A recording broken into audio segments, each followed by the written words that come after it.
Hey everyone, तो last episode में हमने देखा था कि जिंगटियन ने डिमोनिक स्वॉर्ड की फ्लाइंग टेक्निक को जान ली थी और ये तीनों लुई रुलिया से फाइट करके उसे जख्मी कर दिया था। देन स्वॉर्ड एंड फेरी की आज की एपिसोड स्टार्टिंग होती है डिमोनिक स्वॉर्ड से, जिसमें से क्लान मास्टर किंगवे निकल आते हैं। उन्हें देखकर जिंगटियन कहती है कि ये आदमी कौन है। जिसवन कहती है कि वो सबको बेवकूफ बना रही है, वो क्लान मास्टर किंगवे नहीं है। लुई रुलिया अब उससे कहता है कि मास्टर जी, आप प्लीज मुझे बचा लीजिए, मैं इन लोगों को मारने में आपकी मदद करूंगा। जिसवन फिर कहती है कि क्लान मास्टर किंगवे कभी भी इस तरह के गलत काम नहीं कर सकते हैं। हो सकता है कि तुम्हारे पास उनके जैसे स्पिरिचुअल पावर हो, लेकिन तुम कभी भी किंगवे नहीं बन सकते हो। सुजियन कहती है कि इसने तो मुझे डरा ही दिया था। उसके बाद फेक किंगवे अपनी डिमोनिक स्वॉर्ड को निकालकर उन पर अटैक कर देती है। उसकी पहली अटैक को जिंगटियन अपनी स्वॉर्ड के मदद से रोक लेता है, लेकिन वो कमजोर होने की वजह से उसका मुकाबला कर नहीं पाता है। फेक किंगवे दोबारा अटैक कर लेता है। इस बार जिसवन अपनी स्पिरिचुअल पावर को यूज करने को प्रोटेक्ट कर लेती है। उसकी पावर थोड़ा सा स्ट्रांग होने की वजह से किंगवे उसे डिफेक्ट नहीं कर पाता है। वो अपनी पूरी ताकत लगाकर उसे हराने की कोशिश करता है। तब उन तीनों को बचाने के लिए वहाँ पर चोंग लो आकर पहुँच जाता है। उसे देखकर फेक किंगवे कहता है कि तुम कौन हो। चोंग लो कहता है कि तुम्हारी इतनी औकात नहीं कि तुम मुझे जान सको। जैसे ही वो अपनी पावर को एक्टिवेट करने लगता है तो फेक किंगवे डिमोनिक स्वॉर्ड के फॉर्म में आ जाता है और लुई रुलिया को लेकर वहाँ से चला जाता है। जिसवन कहती है कि वो दोनों कहाँ गए और वो चोंग लो का शुक्रिया अदा करती है। जिंगटियन कहता है कि मुझे लगता है कि मैंने इसे कहीं देखा है। जिसवन कहती है कि सू माउंटेन पर डिमन ने बहुत अफरा तफरी मचा रखा है। चोंग लो कहता है कि अपनी स्पिरिचुअल एनर्जी के हिसाब से अगर तुमने खुद को बंद नहीं किया होता तो आज तुम सब कुछ समझ जाते, और तुमने तो अपनी पावर को सील ही कर दिया है। तुम्हें नहीं लगता कि तुमने खुद के लिए बहुत सारी मुश्किलें बना ली है। जिसवन कहती है कि ये मेरा पर्सनल मैटर है, तुम इससे दूर ही रहो। देन जिंगटियन को याद आ जाता है कि ये वही है जिसने उसकी शॉप में स्वॉर्ड को गिरदी रखा था। वो आगे बढ़कर चोंग लो उसे कहता है कि क्या आप अपने स्वॉर्ड को वापस लेने के लिए आए हैं। चोंग लो उससे कहता है कि मैंने ये स्वॉर्ड तुम्हें हमेशा के लिए दे दिया है। इस बात पर जिंगटियन बहुत खुश हो जाता है और उसे थैंक यू कहता है। अब जिसवन समझ जाती है कि इसी ने ही डेमन सीलिंग पगोड़ा को तोड़ दिया था। जिंगटियन कहता है कि ये तो बहुत अच्छे आदमी है, ये कौन से सेट के है और मैं इनका एहसान कैसे उतारूं। जिसवन कहती है कि वो इंसान थोड़ा सा अजीब सा था, आखिर वो है कौन। जिंगटियन कहता है कि उसका नाम चोंग लो है और वो ये भी कहता है कि लुई रुलिया आज फिर से हमारे हाथ से बच गया। सीन अब डियन विलेज में आ जाता है, जहाँ पर उस बच्ची की माँ को लेकर वो तीनों पहुँच जाते हैं। वो बच्ची अपनी माँ को देखकर बहुत खुश हो जाती है। वो दोनों उन लोगों को शुक्रिया कहकर वहाँ से चले जाते हैं। जिसवन को परेशान देखकर सुजैन कहता है कि क्या हुआ, तुम इतने परेशान में क्यों हो। जिसवन कहती है कि मुझे अब वापस सू माउंटेन जाना होगा, क्योंकि वहाँ के लोग इमोर्टल पील से मासूम लोगों को कंट्रोल कर रहे हैं, और तो और वो डेमन मास्टर का फेस भी बदल सकते हैं। इसीलिए मुझे लगता है कि वो लोग कुछ बड़ा प्लान कर रहे हैं और मुझे जाना चाहिए। तो ये सुनने के बाद जिंगटियन कहता है कि सू माउंटेन, क्या हम भी सू माउंटेन के स्वॉर्ड मैन से मिलेंगे, हमें भी साथ ले जाओ। सुजैन कहती है कि हम भी सू माउंटेन जाना चाहते हैं। देन वो लोग जाने लगते हैं, तब लान कोई भी उनके साथ जुड़ जाती है। चलते चलते वो लोग एनेंग विलेज में आकर पहुंच जाते हैं। जिसवन कहती है ये तो बहुत देर हो गया, सू माउंटेन तो अब तक बंद हो चुका होगा, अब हमें एक अच्छे से होटल में रात बिताना होगा और कल सुबह हम सू माउंटेन चले जाएंगे। देन वो लोग होटल के तलाश में निकल पड़ते हैं। रास्ते में जिंगटियन अपनी पोटली को देखकर कहता है कि आज रात हम अच्छा सा खाना खाएंगे। कुछ देर बाद सुजन को एक बच्ची दिखाई देती है। वो उस बच्ची के पास जैसे ही चला जाता है, वो बच्ची कुछ मिट्टी उस पर फेंक देती है। अंदर से उसकी मम्मा बाहर आ जाती है और उसे लेकर घर के अंदर चला जाती है और दरवाजे को भी दे देती है। देन जिंगटियन बीच गांव में जोर जोर से चिल्लाने लगता है, कहता है कि क्या यहाँ पर कोई है। देन वो एक आदमी को देखता है। जैसे ही वो उससे पूछता है कि क्या तुम हमें बता सकते हो कि यहाँ पर होटल कहाँ मिलेगा, वो आदमी उसे देखकर भाग जाता है और घर के अंदर जाकर भी दरवाजे को दे देता है। जिंगटियन कहता है कि शायद यहाँ पर कुछ गड़बड़ हुआ है। तब सुजियन को एक होटल नजर आती है। जैसे ही वो लोग होटल में जाते हैं, सुजियन को एक रस्सी भी दिखाई देती है। वो जिंगटियन से कहती है कि देखो यहाँ पर एक जाल बिछाया गया है। जिंगटियन जैसे ही वो रस्सी को काट लेता है, तब एक चाकू गिर जाता है। उसके बाद सुजन अंदर झांकने लगती है। तब अंदर एक औरत को देखकर वो डर जाती है। वो लान को इसे कहती है कि तुम तो एक स्पार्ट स्पिरिट हो, तो तुम्हें क्यों डर लग रहा है। अंदर से एक औरत कहती है कि तुम लोगों को क्या चाहिए। उसके बाद जिंगटियन एक जोरदार सा लात मारता है, जिसके वजह से वो औरत पीछे गिर पड़ता है। अब रेड लाइन कोई उस डरा देता है। जिसवन उसे उठाते हुए कहता है कि तुम मुझसे क्यों परेशान कर रहे हो। जिंगटियन उस औरत से कहता है कि हम लोगों को रात बिताने के लिए 4 रूम चाहिए, लेकिन वो औरत मना कर देती है। कहती है कि नहीं, यहाँ पर कोई जगह नहीं है, तुम लोग कहीं और जाकर तलाश कर लो। लान कोई फिर उसे डराते हुए कहती है कि अगर यहाँ पे कोई नहीं रह सकता तो तुम और मैं तो रह सकते हैं ना। जिंगटियन कहता है कि मेरी बात सुनो, दुनिया के सारे डेमन को खत्म करने के लिए हम लोग यहाँ पर आए हैं। काफी रात भी हो चुकी है और हमारे साथ कुछ ओमेंस भी है और ये जगह भी कुछ सेफ नहीं है, तो हमें यहाँ पर रेस्ट करने दो। तुम चाहे तो इसके लिए पैसे भी ले सकते हो। ये कहकर जब वो अपनी पर्स ढूंढने लगता है जो कि खो गया है, वो कहता है कि मेरा पर्स कहाँ गया, उसमें भर भर के पैसे थे, वो सारे पैसा कहाँ गया। ये कहकर वो सारे जगह को तलाश करने लगते हैं। सुजन उससे कहती है कि तुमने शायद ये खो दिया है। लैनकुई उससे कहती है कि जब गांव के बीच में चिल्ला रहे थे तब शायद तुम्हारी पर्स वहीं पर गिर गई होगी। देन वो सब उस पर्स को ढूंढने लग जाते हैं, लेकिन उन लोगों को वो नहीं मिलता है। जिंटियन अब उस पर्स और पैसे के लिए रोने लगता है। वो कहता है कि हेवन जी प्लीज मेरे पर्स और मेरे पैसे को वापस कर दीजिए। तभी वो औरत कहती है कि यहाँ पर चोरी ज्यादा होती है, इसीलिए तुम्हारे पैसे चोरी हो गए होंगे। मेरे होटल को ही देख लो, यहाँ पर सब कुछ चोरी कर लिया गया है। इसी वजह से लोगों को और किसी पर भरोसा नहीं रहा है। वो फिर कहती है कि अगर तुम्हारे पास पैसा नहीं है तो फिर तुम यहाँ पर रात नहीं बिता सकते हो। देन वो लोग होटल से बाहर चले जाते हैं। जिंगटियन कहता है कि चलो कोई नहीं, हम कोई और घर ढूंढ लेंगे और वहाँ पर रात बिता लेंगे। जैसे ही वो लोग हेल्प मांगने के लिए जाते हैं, जो भी उनसे मिलता है वो उनसे भगा देता है और दरवाजे को बंद कर लेता है। जिंगटियन ये सबसे थक कर एक जगह पर बैठ जाता है और कहता है कि हमारे सारे पैसे चलेंगे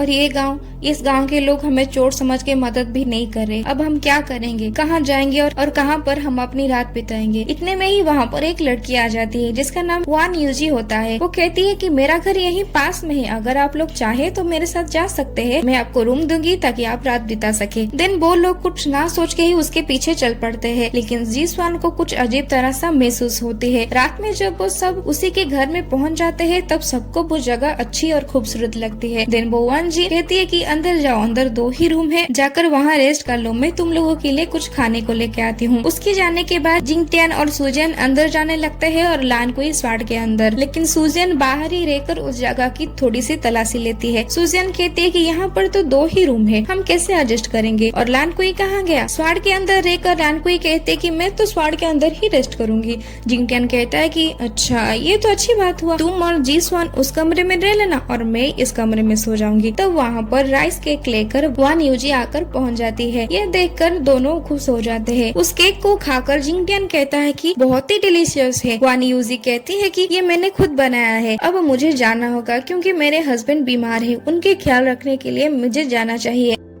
उसके जाने के बाद जीसवान अंदर आती है और जिंगटियन से कहता है कि सुनो, इस गांव में एक स्ट्रॉन्ग डिमोनिक ऑरा फैला हुआ है, तुम ध्यान रखना। देन वो और सुजन सोने के लिए चले जाते हैं। उसके बाद जिंगटियन एक और केक खा लेता है और अपने स्वाड को रख लेता है, सोने के लिए चला जाता है। देन वो सपने में देखता है कि वो स्वाड के अंदर आ गया है। उससे स्वाड के अंदर देखकर ब्लू लानकुई उससे कहती है कि तुम यहाँ क्या कर रहे हो। उसके बाद रेड में कन्वर्ट हो जाता है और उस पर अचानक से अटैक कर देता है। जिंगटियन उसके अटैक से बचते हुए उससे पूछता है कि तुम्हें अचानक से क्या हो गया, तुम मुझे मार क्यों रहे हो। रेड लानकुई कुछ ना सुन के डिमोनिक स्वाड से उस पर अटैक करती ही चलती है। इस बार जिंगटियन कहता है कि ये पावर तो मैंने यूज किया था लुई रुलिया को मारने के लिए। रेड लानकुई कहती है कि तुम अपनी स्वाड को यूज करो और मुझसे फाइट करो। जिंगटियन कहता है कि मेरे पास तो स्वाड ही नहीं है। ब्लू लानकुई कहता है कि तुम्हारे और डिमोनिक स्वाड की माइंड एक है, अगर तुम अपने दिल से उसे याद करोगे तो वो स्वाड तुम्हारे पास आ जाएगी। देन रेड लानकुई उस पर फिर से अटैक कर देती है। जिंगटियन के पास स्वाड ना होने के बावजूद वो स्वाड को चलाने की प्रिटेंडिंग करता ही रहता है। थोड़ी देर के बाद वो स्वाड जिंगटियन के पास आ जाता है और तो और उसकी डिमोनिक पावर एक्टिवेट हो जाता है। अब हमें देखने को मिलती है उन दोनों के बीच एक खतरनाक फाइट। जिंगटियन उसकी हर अटैक से खुद को डिफेंस कर लेता है। अब वो आखिर में वही सोल पावर को यूज करता है और रेड लानकुई थंडर पावर को यूज करता है। दोनों में से जिंगटियन उसे डिफीट कर देता है। वो पहले पीछे हो जाता है और फिर गायब हो जाता है। ब्लू लानकुई जिंगटियन से कहता है कि अच्छा हुआ तुमने स्वाड के टेक्निक सीख लिया। जिंगटियन कहता है कि क्या मेरा इंतहा हो रहा था, मैंने स्वाड टेक्निक सीख रही थी। तब रेड लानकुई दोबारा से आ जाती है और उसे कहती है कि इस फाइट से प्रूव होता है कि तुमने डेमोनिक स्वाड की सारी एबिलिटी सीख ली है। ये हर कोई नहीं कर सकता, ये सिर्फ एक ही इंसान कर सकता है, वो है जियांग किंगडम की प्रिंस लंग यांग। ये सुनकर जिंगटियन कहता है कि ये नाम कुछ सुना सुना लग रहा है। ब्लू लानकुई कहते हैं कि अच्छा हुआ तुम्हें पास्ट की कोई बात याद नहीं है, क्योंकि की पास्ट बहुत भयानक थी। रेड लैंड कोई कहती है कि पास्ट के बारे में तुम मुझसे बता क्यों नहीं देते हो, इतना कंफ्यूज क्यों कर रहे हो। जिंगटियान कहता है कि हाँ मुझे जानना है कि पास्ट में क्या क्या हुआ था। ब्लू लैंड कोई कहती है कि हजारों साल पहले ये हमारा घर था और तुम थे जिंग किंगडम की एक प्रिंस लॉन्ग यांग और मैं थी तुम्हारी छोटी बहन। अचानक से दुश्मन ने हमारी किंगडम के तरफ बढ़ने लगे। उसके बाद तुमने रॉयल एनसीईआरटी की किताब में पढ़कर एक डिमोनिक स्वार्ड को बनाया था, लेकिन स्वार्ड बनने से पहले ही दुश्मन ने अंदर आ गए और सब कुछ तबाह कर दिया और मैंने उस स्वार्ड की आग में कूदकर अपनी जान ले ली। और तो और दुश्मनों के सिपाही ने जिंग किंगडम के बहुत सारे लोगों को उस आग में फेंक दिया। अब हम सबकी स्पिरिट और खून से वो स्वार्ड बहुत ही ज्यादा पावरफुल हो गया। डिमोनिक स्वार्ड इतना ताकतवर हो गया कि हमारी किंगडम के साथ आसपास की किंगडम को भी तबाह कर दिया और मैंने हमेशा के लिए इस स्वार्ड के अंदर फंस के रह गई। तुम्हें ढूंढने की बहुत कोशिश की और तुम्हें ढूंढ नहीं पाया और मेरे गुस्से ने एक और लैंड क्वीन को बना दिया। रेड लैंड क्वीन कहती है कि वो बहुत ही कमजोर थी, उसने खुद को संभाल नहीं पाया और वैसे भी उस समय में हम खुद को कैसे संभालते। लैंड क्वीन फिर कहती है कि इस सब के बाद मैंने तुम्हें ढूंढ लिया था। जिंगटियान कहता है कि तुम दोनों ने बहुत सफर किया है, मैं तो अब लॉन्ग यांग नहीं हूँ, मैं 500 की